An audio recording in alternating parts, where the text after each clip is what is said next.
Hello everyone, and welcome to the complete tour of my Zafira Micro Camper.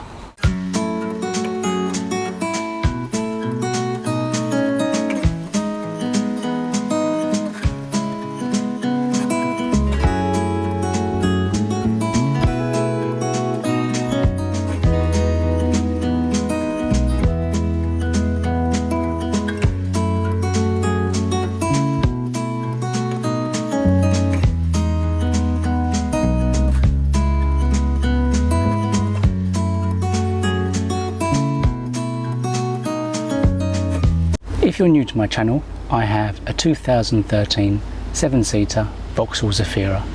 What I've never actually done is a total tour of my Zafira. So that's what the purpose of this video is. And on my channel you'll find two types of videos.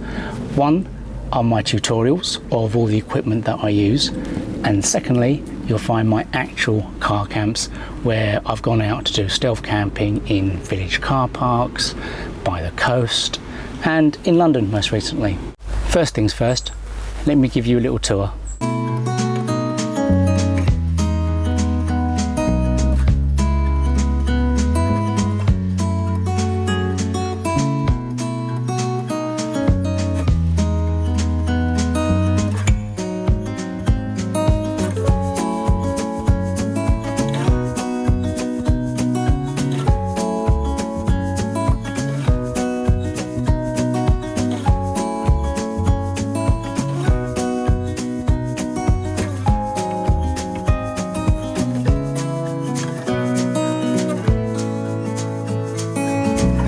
So what I'm going to show you first is the bed that I use. Now I have a number of sleeping solutions that depend on whether or not I'm car camping by myself or if my wife is coming with me.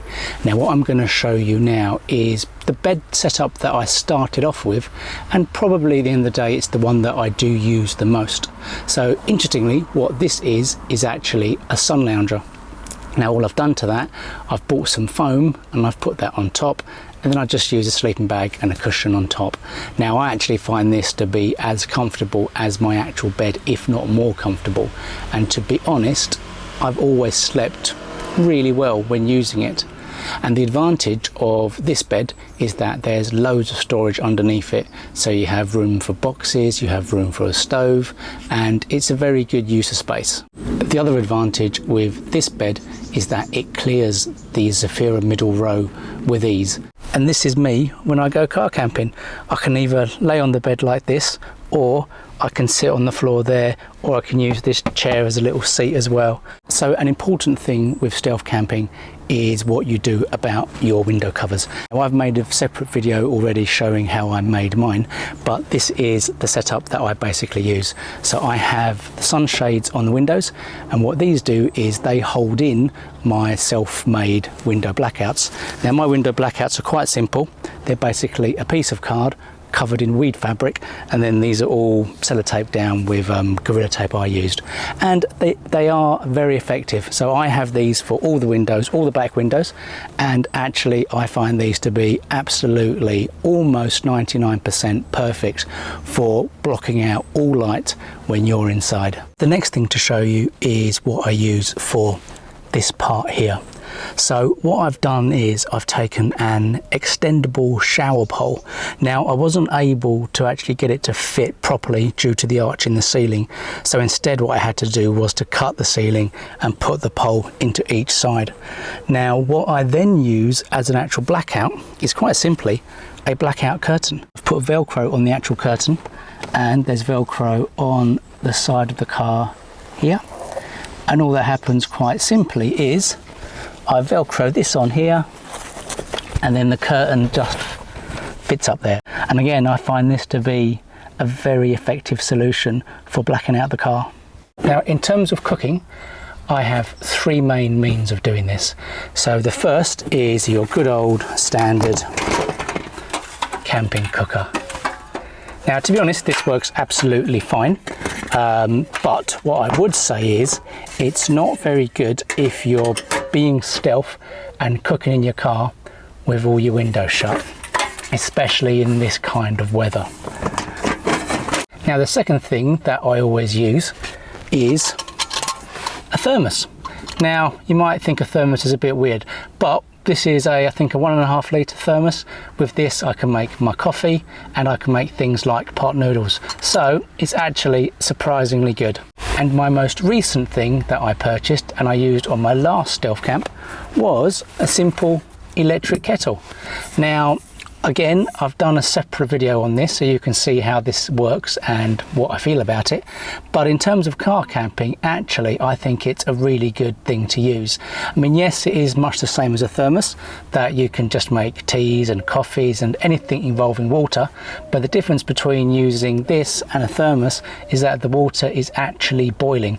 Although what I found out last time was that if you mix these two together, then this will boil a lot faster. Now, whilst you can use this electric kettle via your cigarette lighter with the engine on, so that's fine, but that leads me nicely on to my power source. Now, I've gone for a Jackery 240.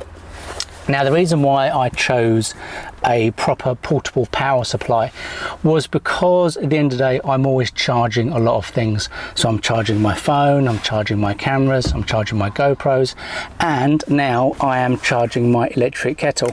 So I find this to be an invaluable piece of kit, to be honest, and also I use it to power my USB lights. So I find them to be really good and well worth the money as far as car camping is concerned. But also where we plan to do family tent camping, this is a really good thing to have for that as well. And that leads me on to my next thing. Now, for me personally, one of the most important things about stealth camping is how you go to the toilet. Now, once again, you've guessed it, I have a separate video where I talk about all the different toileting options that I have accumulated. But the one that I use for myself when solo stealth camping has to be the porta potty. Now, the porta potty, some people think is overkill for a Zafira, but actually for me, I think it's absolutely invaluable. It just makes life so much easier to not have to worry about finding a public toilet. If you wake up in the middle of the night and it's raining outside, it doesn't matter, and it just makes life so easy. And importantly, we can use it when we go tent camping, basically. So it's multi-purposeful. It works well for me when I solo camp, and it will work for us as a family when we go out in our tent together. So the big question is, do I recommend doing car camping? Well, the simple answer is yes. It is so much fun, and once you have all the kit, it is so easy just to bung all your stuff in your car and scoot off. And actually, as you've probably guessed, I've done another video where you'll see it literally takes me 5 minutes to convert my car from a family car into a full car camp setup. Whilst I've gone for a porta potty and a Jackery and a sun lounger and all of that, actually to be able to do car camping, you don't need any of those things. What you'll see in my tutorials are all the different cheaper versions of all of those things that I have used. So for the bed, that can include an old futon chair bed, which I got off my mum, which is basically just foam that sits on the back. In terms of a toilet, you can buy a collapsible toilet off Amazon, or just use a pee bottle, or just go outside like a lot of people do. And in terms of power, you don't need a Jackery, you could just use a power bank.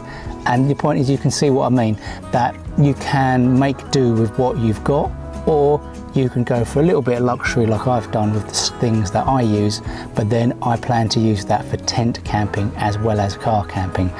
But the simple point is, go out there, give it a go, see if you like it, because I think you more than likely probably will. And on that note, I think that's what I wanted to really show you in this video. I just wanted to give you a little mini tour of my setup, and yeah, so on that note, I'll see you all later.